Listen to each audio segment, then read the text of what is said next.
할렐루야. 우리 양옆에 앞에 뒤에 계신 분들에게 보고 싶었습니다. 인사합시다. 시작.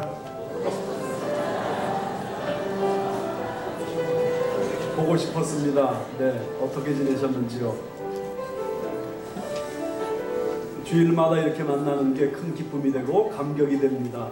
만날수록 더 좋은 우리 교우 관계가 되기 바랍니다. 같이 찬양 좀 하나 했으면 좋겠는데 그 사랑이라는 찬양입니다.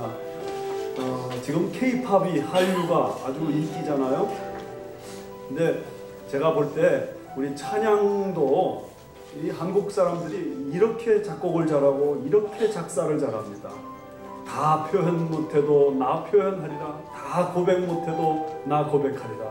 얼마나 기가 막힌지요. 이 가사를 하나하나 부르면서 마음으로 주님께 대한 사랑의 고백으로 한번 이 시간 같이 찬양 드리도록 하겠습니다. 찬양합시다.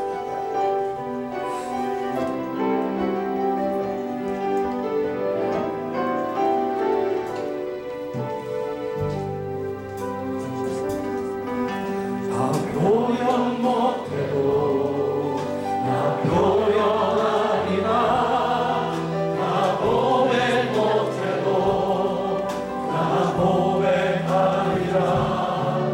다 알 수 없어도 나 알아가리라, 다 닮지 못해도 나 닮아가리라.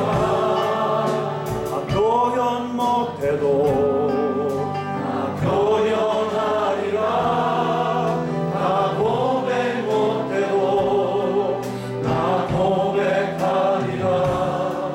다 알 수 없어도 나 알아가리라, 나 닮지 못해도 나 닮아가리라. 그 사랑 얼마나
기도합시다.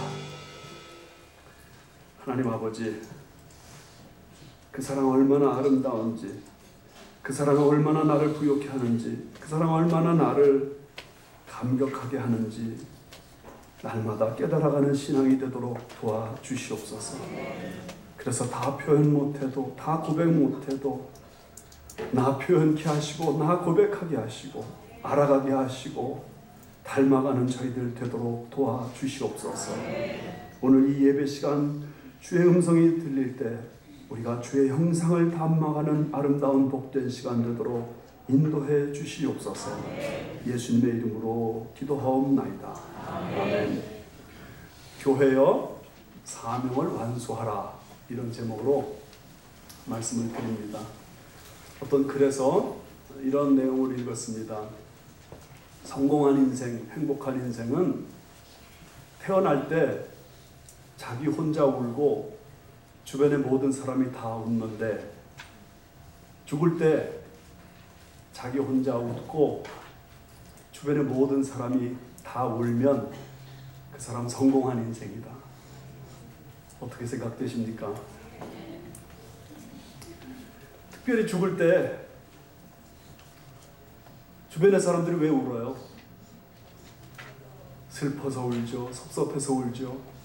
그 사람 죽으면 안 되는데 해서 울죠.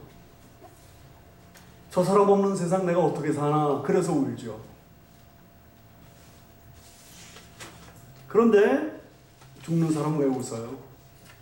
잘 살았기 때문에 웃겠죠.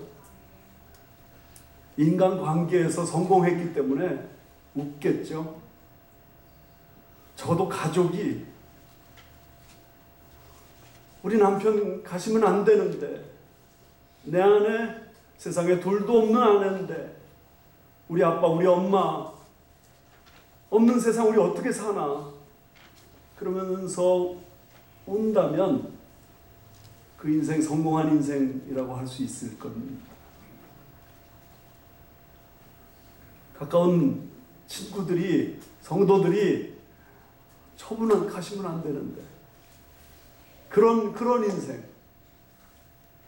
그러면 인간관계에서 성공한 인생이죠. 그러니 잘 살았다 하면서 웃을 수 있겠죠.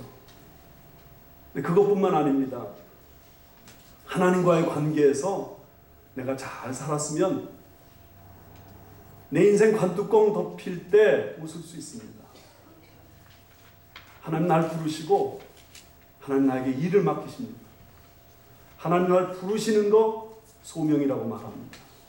하나님 내게 일 맡기시는 거 사명이라고 말합니다.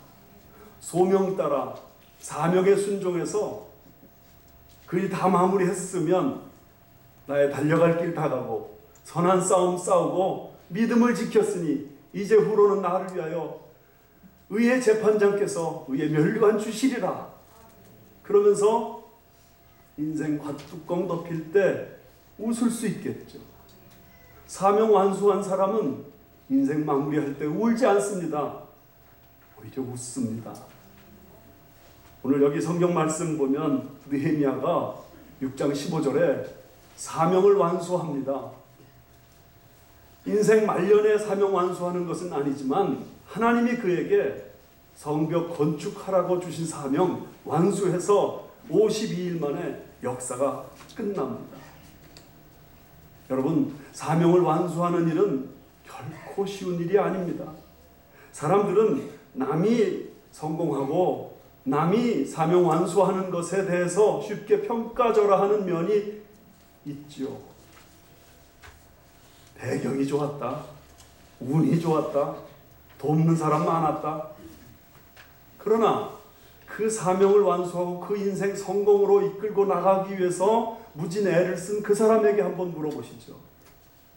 얼마나 많은 방해꾼들이 있었는지, 얼마나 많은 장애물이 있었는지, 얼마나 고달픈 시간들을 보냈는지 아마 말할 것입니다. 느헤미야도 마찬가지입니다. 4장 말씀에 외부의 적들이 끊임없이 위협하고 공격하겠다고 작심하고 덤벼듭니다. 그러니 주야로 방비해야 됐습니다. 그러니 한 손으로 무기 잡고 한 손으로 일해야 됐습니다. 외부의 적뿐만 아닙니다. 5장에서는 내부의 적들도 만만치 않았습니다. 부자와 귀족들이라는 사람들이 마땅히 느헤미야를 도와줘야 됐는데 도와주기는커녕 자기의 배를 불리면서 느헤미야의 일을 김 빠지게 만들었습니다. 일꾼들 낙심하게 만들었습니다. 그러니 성벽 재건 사역은 시작부터 끊임없이 그 근본 뿌리가 계속 막 흔들리는 가운데 진행된 것이었습니다. 그러면서 이제 이 성벽 재건 사역이 마무리 단계에 접어들었습니다. 그게 오늘 6장의 말씀입니다. 아마도 한 95% 이상 마무리됐다 말할 수 있을 것 같습니다. 왜냐하면 성벽 건축 다 끝났고 이제 성벽 문짝만 달면 되는 상황입니다. 근데 여러분, 모든 일이 그렇지만 마지막은 더 힘듭니다. 그동안 에너지를 다 썼기 때문에 힘들고 이제 몸에 에너지가 남아있지 않은 상태입니다. 그리고 그동안 받은 공격, 그동안 받은 어려움 때문에 몸도 마음도 심신 다 갈라지고 찢어지고 지쳐 있습니다. 그러면서 끝까지 고지가 적인데 예소할 수는 없다. 그러면서 마무리 작업을 하는 그 일이 얼마나 어렵습니까? 더 어려운 이유가 있습니다. 마무리하려고 하니까 원수들은 이제 이 마지막에 느헤미야를 흔들지 않으면 성벽 건축 공사는 완전히 끝나버리게 되고 이제 우리는 모든 기득권 다 잃고 이제 이스라엘 백성들에 대한 우리의 권리 다 놓친다. 그러니 기승을 부리는 겁니다. 발악을 하는 것입니다. 어떻게든지 방해 작업을 벌여서 이 성벽 건축 사역이 마무리되지 못하게 하자. 그러니 그 방해는 더 심각해지고 그런 가운데서 느헤미야는 이 성벽을 52일 만에 완공했습니다. 할렐루야죠. 어떤 방해가 있었는지 오늘 본문 말씀 보니까 대강 3가지 정도 정리될 수 있을 것 같습니다. 먼저는 속임수로 사명 완수를 어렵게 만들었습니다. 원수들은 느헤미야에게 평화회담을 제안했습니다. 우리가 이렇게 성벽 건축이 잘 이루어지고 있는데 더 이상 방해하지 않겠다. 그 대신 우리 평화협정을 맺자. 회담 좀 하자. 여러분, 얼마나 명분이 그럴듯합니까? 평화협정 하자는데 거부할 이유가 뭡니까? 그것도 4번이나 또 찾아오고 또 찾아와서 평화협정 좀 맺자. 느헤미야 입장에서도 평화협정 맺으면 좋겠죠. 그동안 이 사람들이 괴롭혀서 그동안 힘들었는데 이 사람들이 더 이상 괴롭히지 않으니 이제 좀 여유 있게 성벽 건축할 수 있을 것 같다. 그러니 협정 같이 하면 좋겠다. 사이좋게 만나서 식사도 하고 같이 기념 촬영도 하고 협력하기만 하면 성벽 건축 훨씬 잘 이루어지지 않겠나. 그런 생각할 수 있겠죠. 그런데 느헤미야는 저들의 속셈을 간파했습니다. 여기 2절 뒷부분에 이렇게 되어 있죠. 실상은 나를 해하고자 함이었더라. 저들이 지금 위장하고 양의 탈을 쓰고 속은 일인데 내게 쳐들어와서 협정 맺자 하는 이게 단순히 성벽 건축을 지연시키는 것뿐이지. 실상은 느헤미야를 망가뜨리고 이스라엘 백성들의 사기를 깨뜨리려고 하는 것뿐이지 실상은 도움을 주는 게 아니라 방해하려고 하는 것이지 하나도 유익한 게 없다는 말이죠. 여러분, 느헤미야는 순수했지만 순진하지는 않았습니다. 순수, 인테그리티, 이거는 우리 그리스도인들이 다 누구나 가져야 될 아주 고귀한 덕목입니다. 그러나 순진한 것은 어리석음과 연결되어 있습니다. 왜 사람들이 이단에 빠져요? 순수한 마음을 갖고 있긴 하지만 순진하기까지 하기 때문에 그래요. 여기 와서 성경 공부 한번 해보라고. 이 특별한 말씀 한번 들어보라고. 그리고 순진한 사람이 거기에 그냥 휙 넘어가 버린단 말이에요. 성경 공부하면 무조건 쫓아들어가요. 기도 받는 일이 얼마나 좋은 일입니까? 그냥 막 머리 뒤밀고 가서 나 좀 기도해달라고 이런단 말이에요. 여러분, 순수해야 되지만 순진해서는 안 됩니다. 예수님도 말씀하셨어요. 비둘기처럼 순결해야 되지만 뱀처럼 지혜로워야 됩니다. 예수님의 말씀을 들어보세요. 요한복음 10장 10절에 도둑이 오는 것은 도적질하고 죽이고 멸망시키려는 것뿐이요. 세상은 그렇게 평화롭지만 않습니다. 왜냐하면 도둑이 있기 때문입니다. 문단속 잘 하셔야 됩니다. 마음의 문단속도 필요해요. 왜요? 도둑이 있으니까요. 세상이 그렇게 만만치 않습니다. 순수한 것 좋지만 순진해서는 안 돼요. 사도 바울도 사도행전 20장 29절에서 흉악한 이리떼가 양떼를 아끼지 아니하여 제자들을 끌어 자기를 따르게 하려고 어그러진 말을 할 것이라고 예고했습니다. 흉악한 이리들은 양떼를 아끼지 않습니다. 그런데 오늘 예수 믿는 사람들이 그저 순진해가지고 그냥 넘어간단 말이죠. 여기 3절 말씀 중간에 보세요. 느헤미야 이렇게 말해요. 내가 이제 큰 역사를 하니 내려가지 못하겠노라. 아니 그렇게 좋은 평화 협정을 제안하는데 왜 그 말 안 듣고 내가 이제 큰 일을 하니 내려가지 못하겠노라 그렇게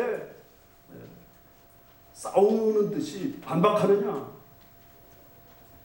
4번이나 똑같이 말을 하니까 5절 말씀 보면 4절 끝에 보면 똑같이 4번이나 똑같이 대답합니다. 내가 이제 큰 역사하니 내려가지 못하겠노라.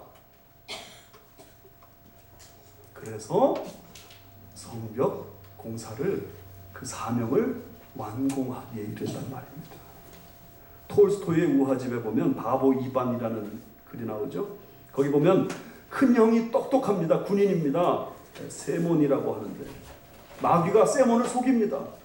작은 형도 똑똑합니다. 장사꾼인데 따라스라고 그러는데 그 작은 형도 속입니다. 똑똑한 사람들이 마귀밥이 되는 거예요. 그런데 바보 이반은 마귀가 당하지 못합니다. 왜 당하지 못하는지 압니까? 우직하게 그죠? 한 길로 계속 가는 거예요. 우직하게 처음에 받은 그 사명 그냥 계속 감당하는 거예요. 우리 속담에 무단수가 고단수 뭐 그런 말 있잖아요. 잠깨 부리지 말아야 되는 거예요. 종종 똑똑한 사람들이 아이디어가 너무 많아서 생각이 복잡해서 계산 잘하다 보니까 이 일을 했다가 저 일을 했다가 그러는 경향이 있습니다. 그러면 하나님이 처음에 주신 사명을 놓치게 됩니다. 속지 마세요. 처음에 내게 하나님이 사명으로 주신 일입니까? 그러면 그 일에서 결판을 내버려야 돼요. 아인슈타인 같은 사람도 한 우물을 10년 이상 파라 그랬습니다. 어떤 일이든지 하나님이 이 일을 주실 때는 그 일 가지고 너의 일생을 걸어라. 그렇게 주시는 경우가 대부분이 많습니다. 이 일 주셨다가 저 일 주셨다. 그런 하나님이 아니란 말이에요.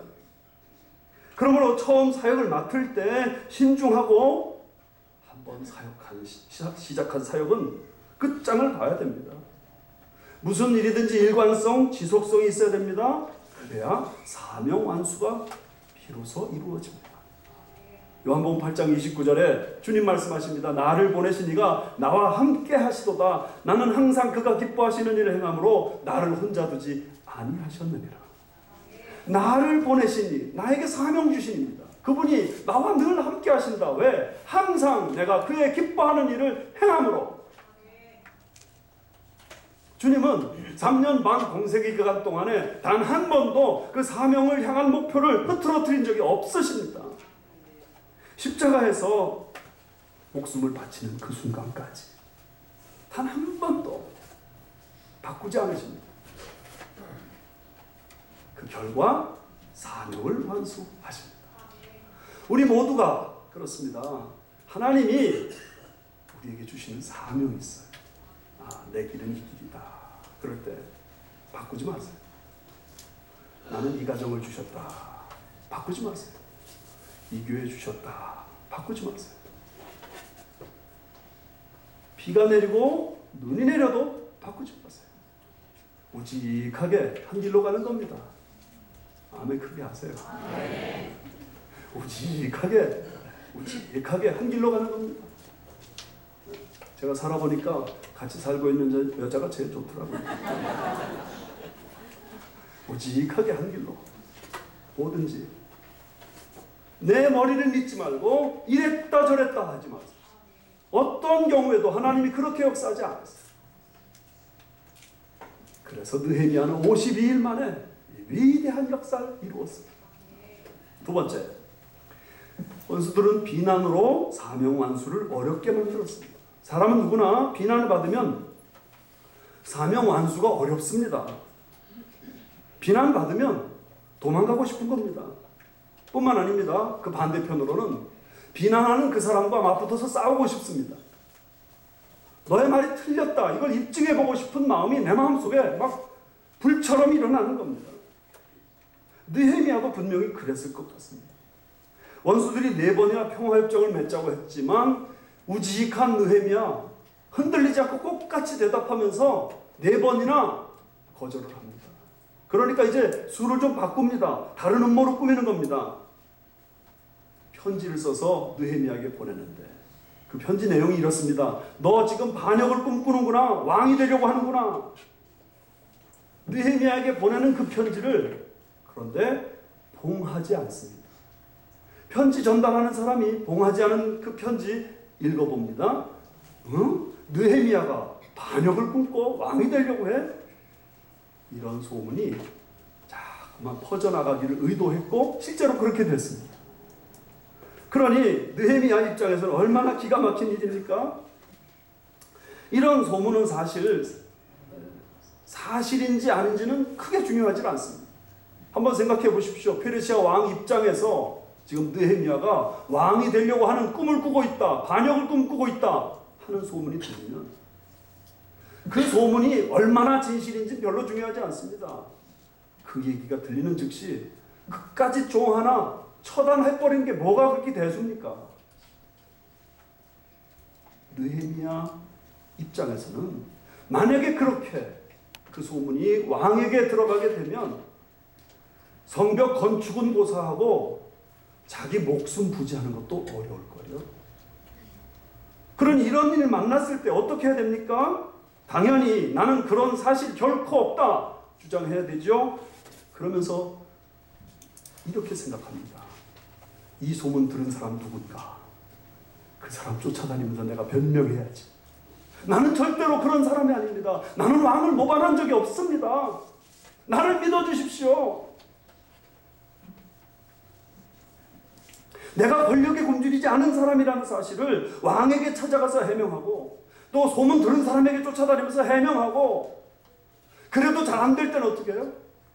이런 하면서 칼을 탁 뽑아가지고 그 소문을 퍼뜨린 그 왼수 찾아가서 우리 한판 붙자 이러지 않겠습니까? 그런데 느헤미야는 이 상황의 본질이 무엇인지를 꿰뚫었어요. 여기 8절 말씀 보세요. 내가 말하는 바 이런 일은 없는 일이요 내 마음에서 지어낸 것이라. 있지도 않은 일 너 말했다. 그리고 내가 지어낸 일이다. 9절 말씀 보세요. 다 우리를 두렵게 하고자 하여 말하기를 그들의 손이 피곤하여 역사를 중지하고 이루지 못하리라. 결국 성벽 건축을 막기 위한 악한 속임수요 괴계지. 없는 말 지어낸 것이지 느헤미야의 본심과는 전혀 상관이 없단 말이죠. 그래서 그 소문을 추적하고 소문을 만들어낸 장본인을 찾아가서 따지는 대신 그는 여기 9절 끝에 하나님께 초점을 맞춥니다. 이제 내 손을 힘있게 하옵소서.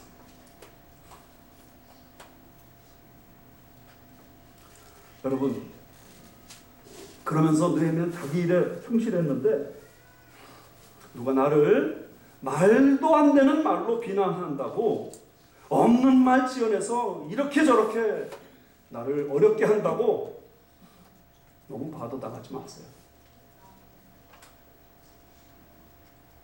그 말 때문에 내가 못 살겠다고 그러지 말란 말이에요. 저는 교회를 하면서 이런 일을 종종 봅니다. 어떤 사람이 교회를 막 열심히 합니다. 그런데 교회를 열심히 하는 그 사람에 대해서 꼭 다 좋게 말하는 건 아닙니다.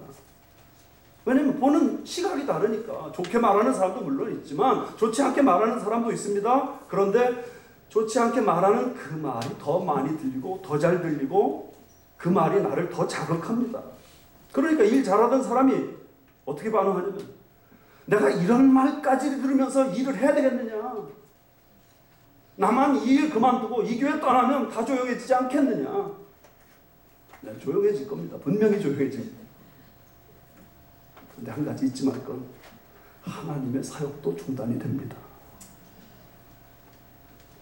그리고 그게 바로 사탄의 꼼수입니다. 중상모략이라는 건 원래 약간 삐딱하게 해석하고 약간 모호하게 이야기를 흘리는 그런 면이 있습니다. 약간 삐딱하게 해석해서 약간 모호하게 흘립니다. 그래서 요즘 사람들이 그걸 뭐라고 말하냐면 카더라 통신이라고 합니다. 카더라. 아, 그렇게 말하더라. 뭐라 카더라. 요 말의 끝은 뭔지 아십니까? 아니면 말고. 참, 이 카더라 통신이 문제입니다. 그런데 원래 시작은 요만한 얘기예요. 카더라 통신이 계속 이걸 키워요. 이 사람에게 옮겨가면서 이만해지고, 저 사람에게 옮겨가면서 이만해지고, 나중에 이따만한 일이 돼버려요. 그래가지고 아예 이제는 빼도 박도 못하는 기정사실이 되게 만들어버려요. 그래서 그것이 진짜 사실과 완전히 다른 일이 돼버려가지고 그런 피해자가 쫓아가가지고 소문의 근원인 그 사람에게 따집니다. 당신이 그렇게 말했어? 그렇게 말하면 그 처음 말낸 사람은 뭐라고 하겠어요? 난 그렇게 말한 적 없어. 근데 그 말도 틀린 말을 안 해요. 왜냐면 요만큼 말했으니까. 사건은 이만해졌고 이거 어쩌면 좋아요, 이거. 그러므로 여러분 잊지 마세요. 이런 작전에 말려드는 자체가 어리석은 것입니다. 아닌 건 아니라고 밝히 선포합니다. 해야 됩니다. 그러나 하나님 앞에 나가야 됩니다. 하나님 도와주십시오. 이거 어떻게 하죠? 하나님 도와주십시오. 그러면서 자신이 사명으로 생각한 그 일을 계속 진행시켜 나가야 됩니다. 잊지 마세요. 사실 우리들 대부분은 이런 악한 잘못에 많이 손해를 봅니다. 그런데 많이 손해를 보는 반면 또 우리는 이런 악한 잘못을 저지르는 그런 우를 범하는 그런 연약한 존재예요. 나는 당하기만 했다? 천만의 말씀이요. 나도 꽤나 역할을 감당했습니다. 나도 딴 사람 상처 주는데 대단한 몫을 했단 말이죠. 그래서 청교도들의 언어생활 3대 원칙, 우리 이거 실천해야 됩니다. 첫 번째, 이것이 사실인가? 이렇게 말하는 이 말 사실인가? 두 번째, 본인에게 확인했는가? 세 번째, 뭔지 아세요? 만약 이게 사실이라 하더라도 이 이야기가 퍼지면 하나님께 영광이 되고 형제 자매들에게 유익하겠는가?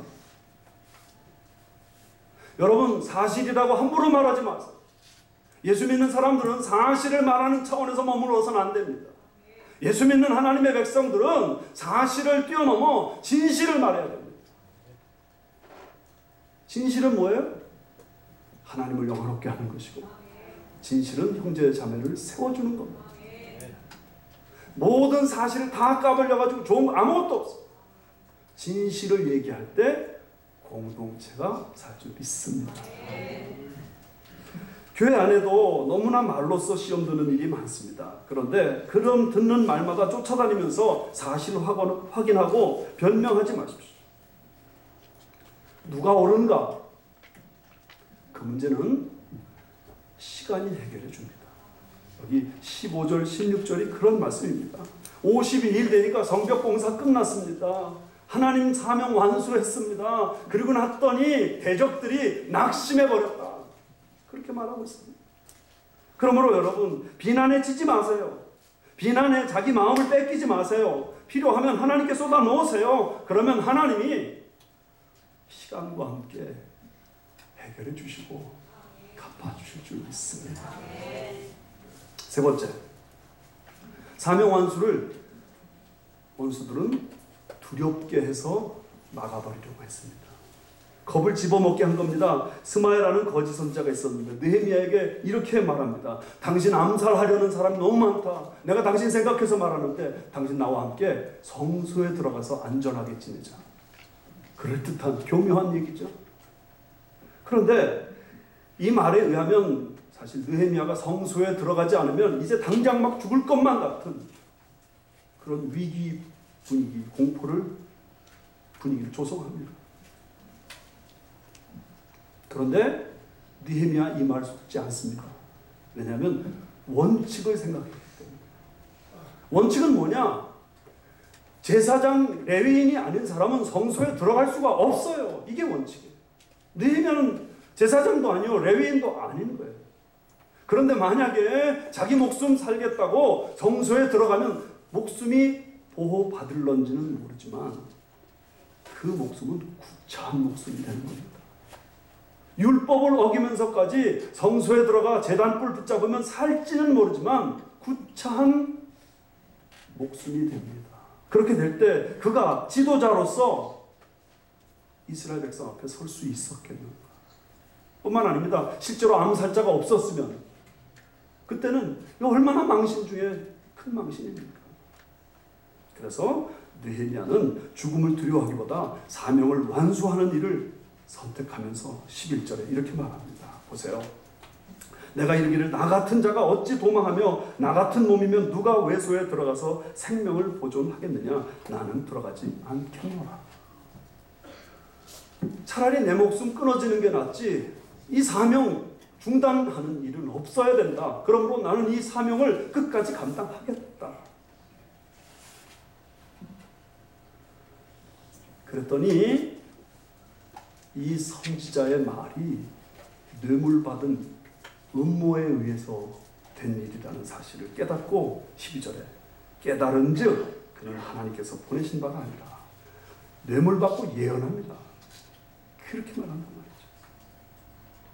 그러므로 여러분 무슨 일을 하든지 내가 하나님께로부터 받은 이 일, 지금 하고 있는 이 일이 사명인지 생각하셔야 됩니다.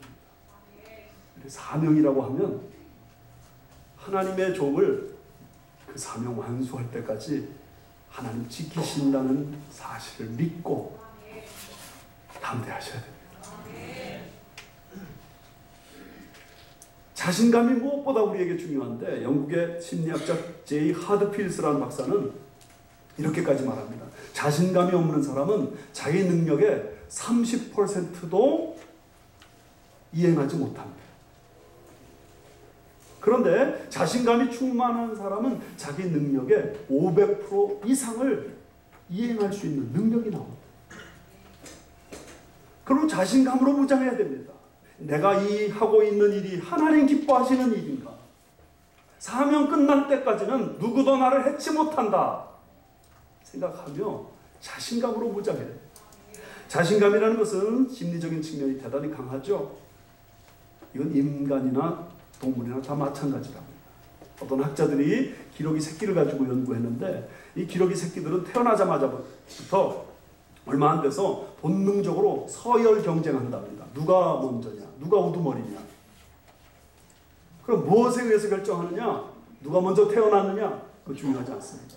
수컷이냐 암컷이냐? 그것도 중요하지 않습니다. 어디서 결판 나냐면 처음 싸움에서 결판 난대요.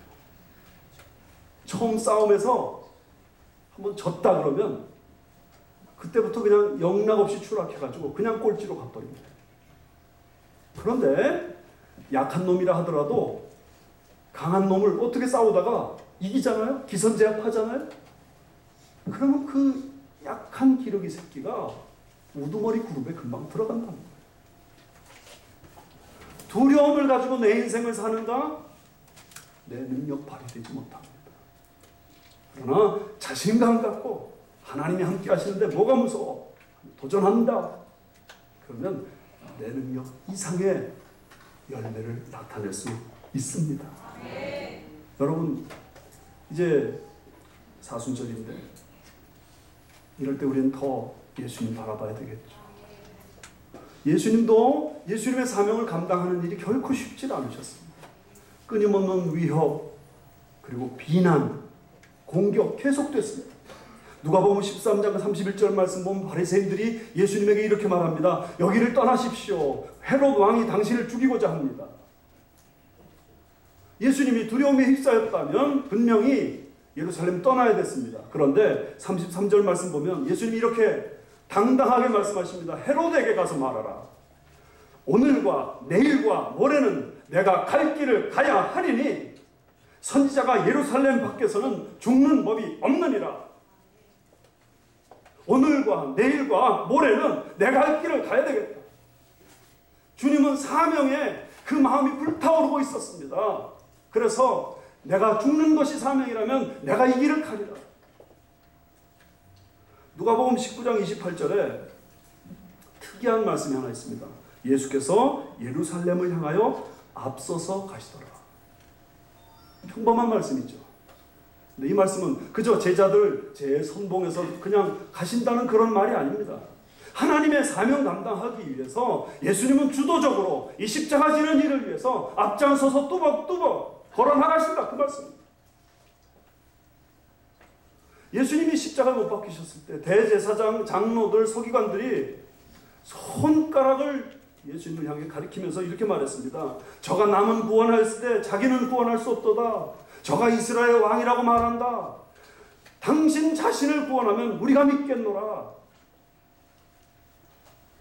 여러분, 이런 말도 안 되는 말을 예수님 들으시면서 어떤 생각하셨을까요? 이 장면을 묵상한 니코스 카잔차키스라고 하는 소설가는 예수님의 최후 받은 유혹은 십자가에서 뛰어내려오는 것이라. 십자가에서 딱 뛰어내려오면서 봐라, 내가 나를 구원했으니 너희들도 이제 나를 믿어라. 이렇게 말하고 싶은 유혹이었다. 얼마든지 그러지. 그런데 주님은 그 고통의 시간에 주님의 사명을 생각하셨어요. 끝까지 인내하고 끝까지 참으셨어요. 그리고 그 목숨이 다 끊어지는 그 마지막 순간에 요한복음 19장 30절에 다 이루었도다. 다 이루었도다. 그리고 운명하셨어요.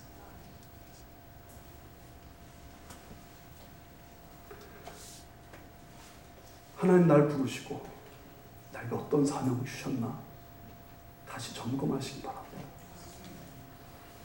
내가 결혼한 것이 하나님의 부르심이었는가 생각하십시오. 내가 주님을 이런 면에서 섬기기로 작정한 것이 주님의 부르심이었는가 이걸 생각하십시오. 방해가 많습니다. 나를 위협하고 나를 속이고 비난하고 별 공격들이 많습니다. 그런데 성공하는 사람은 그 난관들 다 헤쳐나가는 사람입니다. 헤쳐나가고 사명 완수한 그 사람이 자기 인생의 관뚜껑 덮일 때 비로소 빙그레 미소 지을 수 있는 것입니다. 여러분, 약해지지 마십시오. 나의 삶의 사명이 무엇인지 다시 기도하시고 그 원점으로 돌아가서 그걸 감당하기 위해 속임수도 이기고 비난도 이기고 두려움도 극복하고 순종하셔서 하나님께 영광 돌리시기 바랍니다. 여러분, 팀 티보라는 사람 아십니까? 요즘 미국의 아메리칸 풋볼 게임을 통해서 예수님의 복음을 정말 힘있게 전가하는 귀한 믿음의 사람입니다. 지난주에 어떤 분이 저에게 이분에 관한 영상을 보내주셨는데 여러분과 함께 같이 좀 보고 싶습니다.